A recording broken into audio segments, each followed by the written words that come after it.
In order to understand the structure of solids, liquids and gases better, the kinetic theory of matter was postulated. The kinetic theory says that all matter is made up of exceedingly small particles called molecules or atoms or ions as the case requires, and these particles are in constant motion.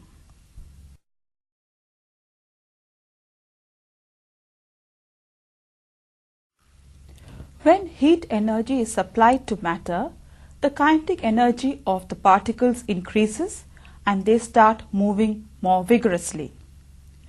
There is an attractive force existing between the particles of any state of matter, but the degree of attraction differs in solids, liquids and gases, and this difference in the degree of attraction is responsible for the difference in the properties of solids, liquids and gases.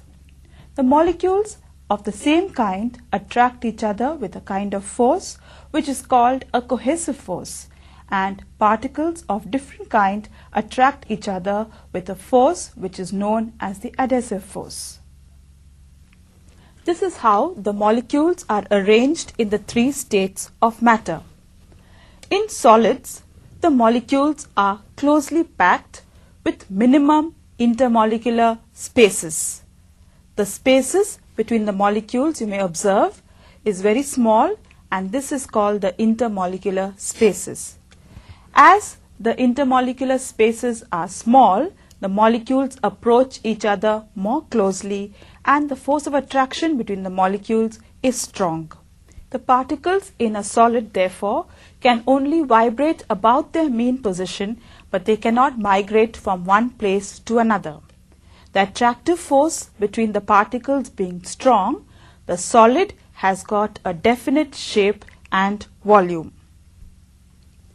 In a liquid, the molecules are placed far apart with large intermolecular spaces. Therefore, the force of attraction between the molecules is going to be weaker than in the case of a solid. Here in a liquid, the molecules can vibrate and can move about from place to place, and hence the liquid has got no definite shape but takes the shape of the container in which it is poured. In a gas, the molecules are very far apart with large intermolecular spaces and therefore weaker intermolecular forces of attraction compared to liquids or even solids. Thus, the molecules in a gas can move around randomly in all directions and can occupy any space. A gas, therefore, has no definite volume or shape. As is clear from this sketch here, the molecules of the gas can be brought closer together, and therefore on applying pressure on the gas is compressible as there are large spaces between the molecules.